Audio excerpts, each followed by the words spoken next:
What's up? What was Barrios doing that was making him so difficult today? Oh, he had a good sharp breaking ball, pitched up in the zone and down with a fastball. Good changeup. Very much like Gibson last night in a lot of ways. But he was solid. And we called all three pitchers on top of their game. He had only thrown, I think, 5 innings. Was his top all spring, but his pitch count was so low. He was good, man. He was really good. What was going on with Kevin today? I think it was just command of the fastball in the zone. Wasn't as crisp as he was in the spring, but get that first one behind him. Just had trouble keeping the ball in the park the last couple of days. They're a really good team with really good pitching. They're glad to see somebody else get a hold of them for a while. Okay, we seem to make a deal of velocity, and there's a lot more that goes in the pitching than just that. But Kevin's velocity number was down a lot today compared to, say, where he usually is. I mean, he barely touched 95. He usually sits at 95. Yeah, I don't know which gun are you looking at? The gun on the board? No, we're looking at the Statcast guns and stuff. I don't know. I don't really. If you look back, concern, I guess, is my question. No. On that. Yeah, you look back at the command where the balls were, where he was trying to throw them. First ball, the game was supposed to be down away, and it was middle, right in his wheelhouse. Actually, a little bit down, which is where he really hits the ball well. So Kevin's been real effective last year at that velocity. So I don't. That's a. No, it's more about location, command of the pitch. It just wasn't very crisp. But Kevin's been a guy, if you look at the years. Pardon, I'm sorry. Kevin's been a guy who's been much better in the second half of the season. I mean, is there anything you can do about that when you look at those things? I mean, same thing. He had the same approach. It's one game.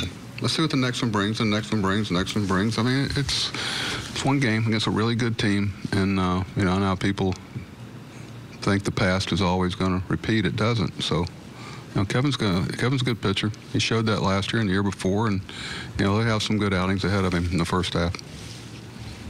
Even allowing for what their pitchers were doing well, what have you seen from your lineup these first few days? Well, we're getting on our heels right away off, with being down 4-0 before you get in the dugout. But they're pitching real well. I mean, I've got some thoughts about it a little bit, but when you go back through it like we have, it's really quality pitching. When it's on top of his game, good pitching will make you look a little, I don't want to say flat, just not very sharp offensively. And everybody wants to think there's something person doing. When you see that many guys having trouble, it's the pitching. And we're getting ready to face some more good pitchers, it's big leagues. All the way through the off day, it's pretty quality pitching. A lot of 1 and 2 starters. There's going to be a lot of attention because it's the first 3 games of the season and because Chris is batting leadoff. But rightfully so. What do you see in there? Well, like I told you, I'm not married to it, but we certainly are looking for something to try to get him going a little bit early in the season. It hasn't been the case so far. But, like I said when we first started talking about it, we'll look at it, step back, and see cause and effect or whatever you want to call it. Just, we're always looking for ways to get better, but Chris is not the only one right now, and 3 games into the season with 159 left that's not exactly doing what we know they're going to do. With that, do you look at what it's doing for Chris as a reason to stick with it, or if you went the other way, would it just be to get everyone else back in a normal spot? Who else needs to be back in a normal spot? Are you trying to imply? No, I mean, is it for Chris's benefit to stay there if he does, or is it just to shake things up at this point of the season if he were? Yes, it's both. We're trying to present. Sometimes it's for the individual. It helps the team, and so far that hasn't been the case. So, like I said, we'll continue to look at it as each game comes. It's something I'll probably talk with 3 or 4 of our guys where we are right now on the plane ride. That's what we do. Well, you spoke previously about getting in a hole early, and that was a problem a lot last year and something you guys were hoping to rectify. How difficult is that? I mean, it's only been 3 games, but 2 of those games you were in a hole early. I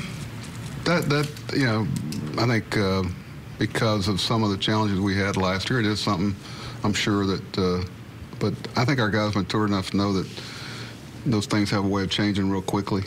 And we got, I think, between Andrew and Alex and some of our other guys, we know that Chris is capable of better. We hope that starts tomorrow. So, we're going to hold on to the thought that these guys are going to not have a situation like that as often as we did last year.